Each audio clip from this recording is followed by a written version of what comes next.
What's up with all these troubled youths? Hi, this is Colin Flaherty, author of White Girl Bleed a Lot, author of the upcoming book, Don't Make the Black Kids Angry. I mean, that seems to be the central preoccupation with almost the entire civilization. What's up with these troubled youths? Last night, I was watching a 30-minute presentation featuring the governor, an attorney general, a mayor, a city councilman. It was all about a city where they call Murder City, USA, and they're going to put money here, put money there, open a center here, open a center there, and they were doing it for one reason. They were going to take care of the troubled youths. But one thing was also evident to me watching was that every single person up there didn't ask themselves the question, hey, haven't we been trying this every 3 years for the last 50 years? And the question is, yes, they have been. And so to answer that question, what's up with the troubled youths? Why is the level of criminality so high among black people, among black youths? Why is the black crime rate so much higher than the white crime rate? And you know what? I don't think they've made the calculator yet to figure out the difference between the black crime rate and the Asian crime rate. Now, that is astronomically out of proportion. We're going to bring in somebody that a lot of you guys might know. His name's Marlin Newburn.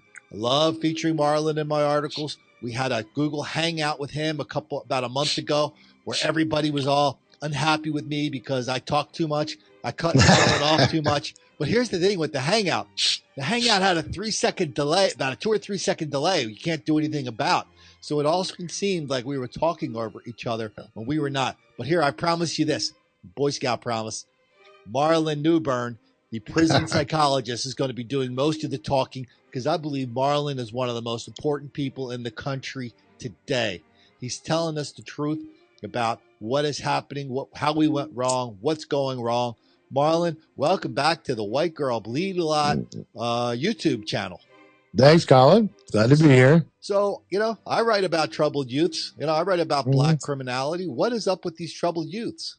Well, first of all, there's no such thing as a troubled youth. They're living a preferred lifestyle. They're having a ball. They're living the way they want to live. This is a preferred lifestyle.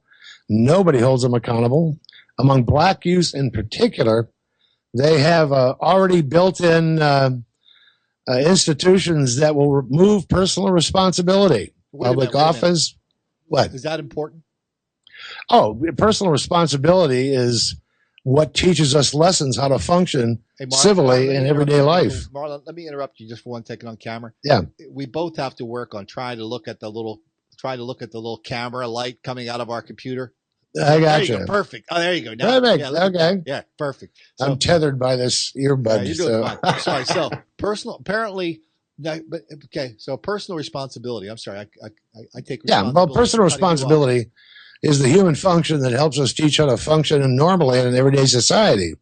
So if you take responsibility for every decision you make and every action you take everyday life, you learn rules of civil living, this sort of thing. When it's removed, it keeps you in that emotional level of an adolescent and pre-adolescent a lot of the times. When I first met you, you wrote me a letter about my book, which I appreciate it. And you started using all these terms that I had never heard before, but which really they startled me. They were so truthful. You started talking about infantilization. What the heck were you talking about? Yeah, infantilizing is when you interrupt the personal responsibility lessons and you remove personal responsibility for somebody's choices and actions. It keeps them, that person learns to act that way to get what they want without consequence. Now, Marlon, you saw this for 30 years as a prison psychologist and a court-appointed psychologist. Yeah. 30 years. Are there forces at work that are discouraging people from accepting personal responsibility for their own absolutely. Absolutely. I mean, particularly a politician on the left in particular, but then again on the right at times. They when they first thing comes out of their mouth is, we have to provide something for them so they won't do it. This is infantilizing. In other words, like the mafia, if you pay them something, they won't kill you. Well, it doesn't work. But they always come back, don't they? The mafia, that is. Oh, they do. They do. They're never gone. So it's they learn that if they act up, if they burn down half the town, somebody will come in from the government and give them something for nothing. Why should they quit? One thing I want to talk about in a minute, I want to talk about the whole idea of whether that idea is finally getting old. But it seems to me, up till about a year ago, the big words that we used to shed personal responsibility, we blamed it on family, schools, poverty, whatever, healthcare, whatever.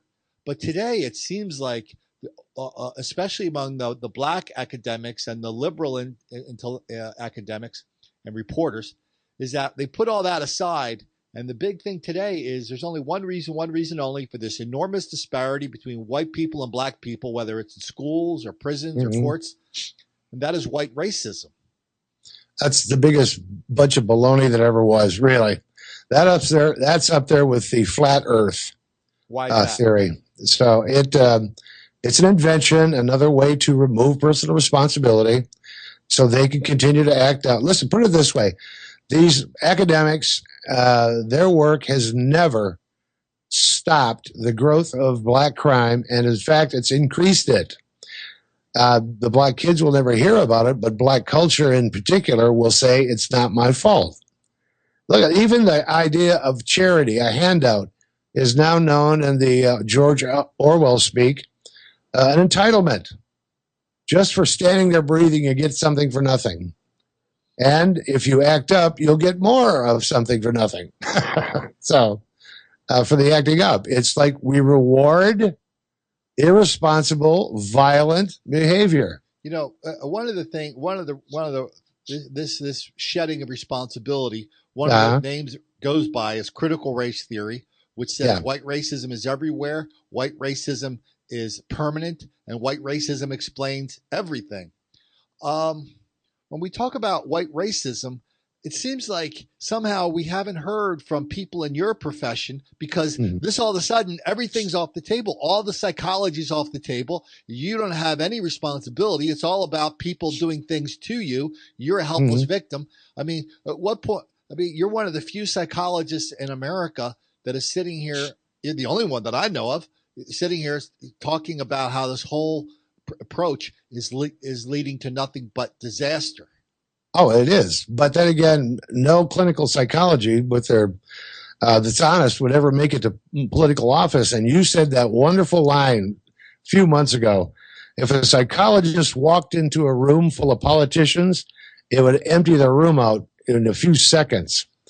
It's because you could point out what behaviors are perpetuating misery, what actions on their part perpetuate misery, enable a criminal, and it keeps the insanity going. One of the videos I did, and one of the things I wrote about was, I called it the search for the next Michael Brown.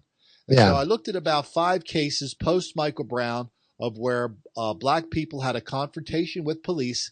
They were shot, killed, and as soon as it happened, within minutes, there are mothers, fathers, sisters, brothers, aunts, uncles, and cousins, and friends and neighbors all on the street saying he was a good boy, didn't do nothing, didn't have a gun, didn't deserve it, the cop was bad.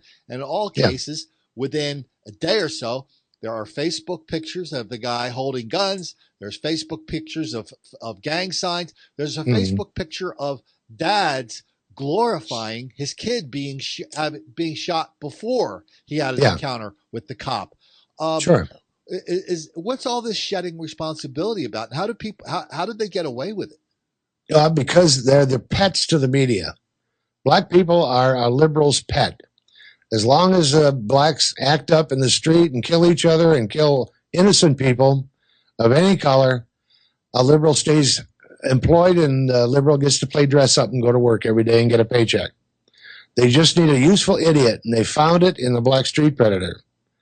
They're not helping anybody. They're perpetuating the problem. So in your time in prison in the big house, so you saw hundreds and hundreds, if not thousands, of prisoners, mostly black. I would think.